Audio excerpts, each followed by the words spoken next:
تو مسجود ہو گئے. 10 سیکنڈ کا سجدہ تو آپ نے اللہ کے لیے کیا, یہ باقی 5 سیکنڈ کا سجدہ کس کے لیے کیا؟ جس کو آپ دکھا رہے ہیں وہ آپ کا مسجود ہے.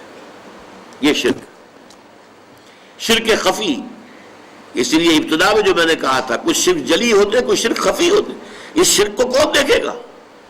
یہ تو آپ خود ہی متنبع ہو جائیں تو ہو جائے, اس کو کوئی اور تو نہ اس کے اوپر حکم لگا سکتا ہے نہ کوئی فتویٰ لگا سکتا ہے. اور وہ حدیث بھی یاد کیجئے جو میں سنا چکا ہوں شروع میں آپ کو, کہ یہ جو شرک ہے خفی, شرک خفی کا پہچاننا اتنا مشکل ہے جتنا کسی انتہائی تاریک رات میں سیاہ پتھر پر سیاہ چیونٹی کو چلتے ہوئے دیکھنا مشکل ہے, اتنا ہی یہ شرک خفی کا پہچاننا مشکل ہے. رات تاریک اندھیری رات, اور اس میں سیاہ پتھر کے اوپر سیاہ جو ہے چیونٹی چل رہی ہے, اس کا دیکھنا کتنا مشکل ہوگا. اس حوالے سے نوٹ کر دیجئے, قرآن مجید میں 3 مقامات پر یہ بات واضح کی گئی ہے کہ جو بھی نیکیاں, جو بھی خیر کے کام, جو بھی عبادت خداوندی کے کام لوگوں کو دکھاوے کے لیے کیے جائیں تو ان کی مثال کیا ہے؟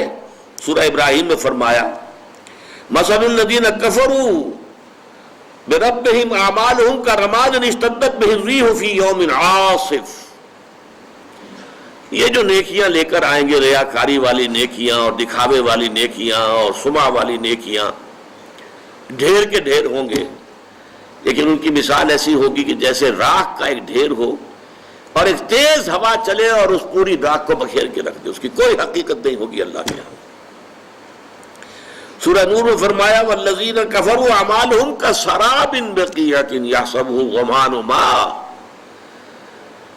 جو لوگ ایمان حقیقی سے, حقیقی ایمان سے محروم اور نیکیوں کو کام کر رہے ہیں, ان کی یہ نیکیاں جو ہے سراب کے مانند ہیں, جنہیں پیاسا سمجھتا ہے کہ پانی ہے, حقیقت میں پانی نہیں ہوتا. قیامت کے دن آ کر کھل جائے گا, کوئی نیکی نہیں. سورہ فرقان میں فرمایا وَقَدِمْنَا إِلَىٰ مَا عَمِلُوا مِنْ عَمَلٍ فَجَعَلْنَاهُ هَبَاءً مَنْثُورًا. وہ جو بڑے بڑے اعمال لے کر آئیں گے, ہم آئیں گے اور ٹھوکر لگائیں گے اور اس کو ہوا میں تحلیل کر دیں گے, اس لیے کہ ان اعمال کے پیچھے اخلاص نہیں ہوگا. اگر خلوص نہیں ہے تو کوئی عبادت اللہ کے ہاں قبول نہیں.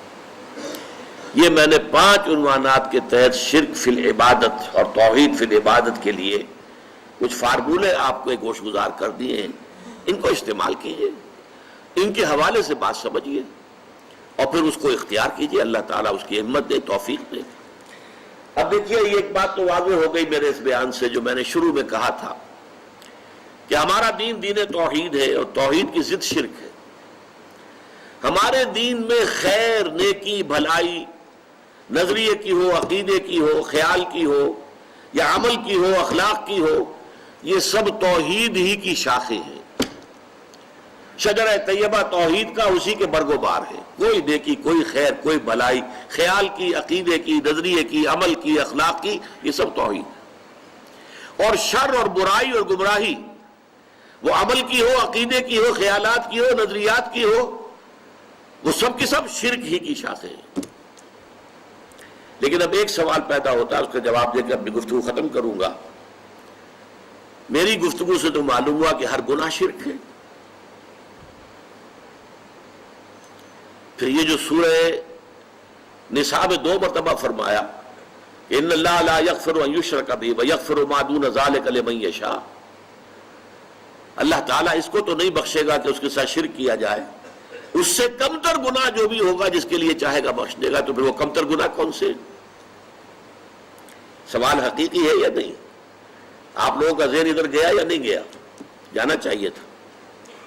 جواب کیا ہے؟ یہ کام اگر غیر شعوری طور پر ہو رہا ہو, تعمد نہ ہو, ارادے کے ساتھ نہ ہو, نظریے کے تحت نہ ہو, اس کو حق سمجھتے ہوئے نہ ہو, تو وہ گناہ رہے گا اور اس سے توبہ کرنے سے اللہ تعالیٰ اس کو معاف فرما دے گا. اور یہ بھی ہو سکتا ہے کہ بغیر توبہ کے بھی معاف کر دے.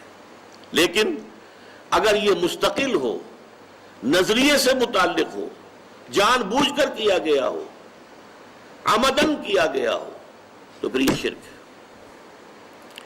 اس فرق کو ذہن میں رکھیں گے تو پھر وہ آیت سمجھ میں آئے گی، ان اللہ لا یغفر ان یشرک بہ ویغفر ما دون ذلک لمن یشاء۔